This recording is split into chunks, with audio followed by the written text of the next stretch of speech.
Welcome back, troops, to Let's Tab 59.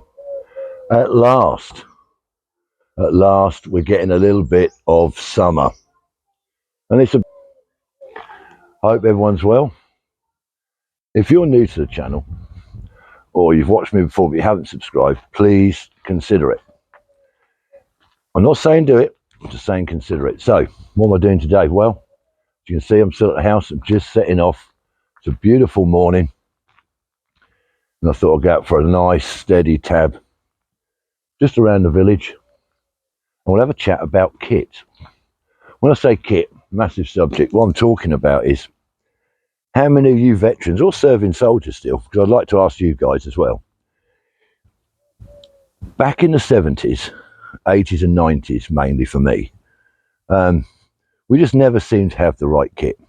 And what I wanted to know from the guys that are serving, if that's still the case, because what I'm getting at is, back in those days, 70s, 80s, 90s, when I was serving, sort of gladiator days before you stuck behind a desk. Morning, Jim. You never seem to have the right amount of kit, or not the right amount of kit, but not the kit that you needed. The kit that was issued was generally okay, you got by with it, but there were certain bits, especially out in the field mainly, that you had to acquire yourself. Now, you either acquired it, profed it, or blagged it, or you managed to buy it from somewhere like Silverman's back in the day, and later on, obviously, with online shopping.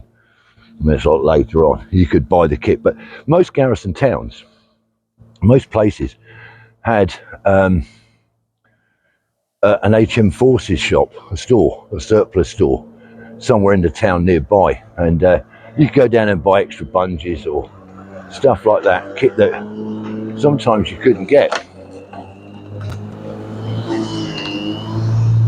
Lots of people out today waving at me, I don't know why. So, what I was wondering was, was you one of those people that had to buy bits and pieces yourself?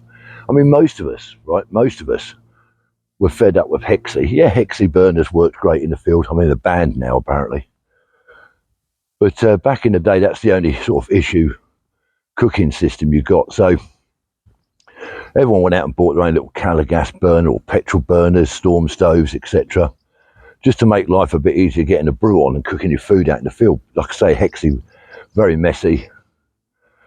So that was one big thing I think a lot of us did.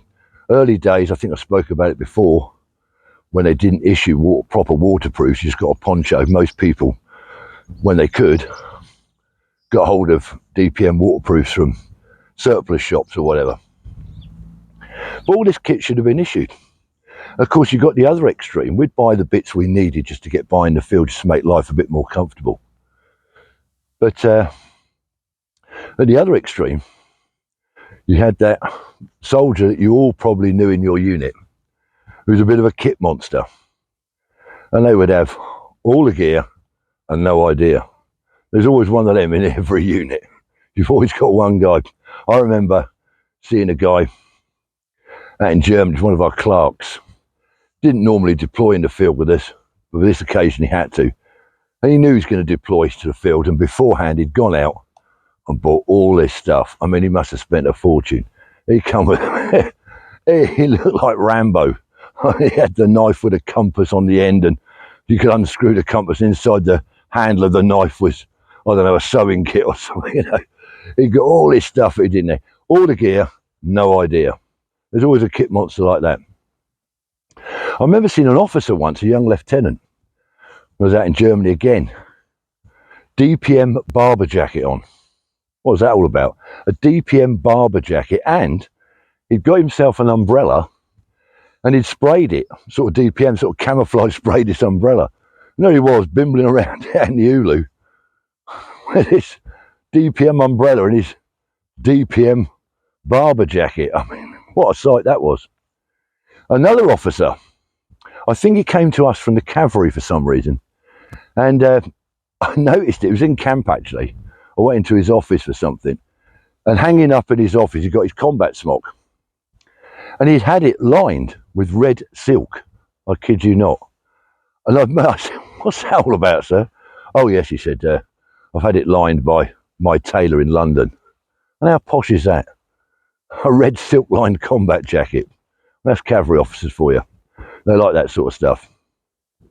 Of course, one bit of kit back in DPM days, because we only got the old temperate smocks, didn't we? And then later on we got the 95 smock. A couple of Eurofighters whizzing over. But everybody and his dog wanted to get their hands on an SAS windproof smock. Lightweight, DPM pattern obviously, with a hood. Because the original smocks we had didn't have hoods. Not that you used the hood, you used to roll it up and look Gucci, didn't you? But everyone wanted to get hold of an SAS smock. And another one. This is for all us lot, us normal soldiers. If you didn't get an SAS smock, you tried to get your hands on a para smock. You know, with the cuffs, the woolen cuffs. And it had like popper studs, didn't have buttons, did it, on the breast pockets and that. There's like metal studs that you pop shut. And you could wear that. We got away with it out in those days, out in the field. I mean, my platoon, I don't think there was two men dressed the same. Everyone got different gear on. And that was the thing. You had to get hold of this kit. You didn't have to, but some people didn't. I know a lot of really good soldiers I was with in Brecon on courses, just using issue kit. Never bothered. But most of us tried to get old bits and pieces. Again, boots. Before we went over to the new boot system with old DMS and Combat High, a lot of people purchased their own boots. A pair of Dana boots, Pro boots, whatever. Just to make life a little bit easier in the field.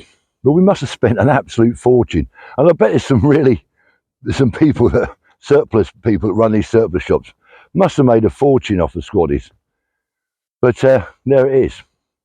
So I'd like to know, especially from serving soldiers, is that still happening in the British Army today? Do you guys still go out and purchase kit that isn't issued, or something that's slightly better than what you get issued? And can you get away with that in the field? I'm guessing maybe you can. But it'd be interesting to know. So let me know in the comments about that. Right. I've got about another 5 miles to do. And it won't be long to the next video as usual. Hope everyone's well, as I say. Keep your powder dry. Stay safe, and remember, guys, till the next time, and it won't be long, let's tab.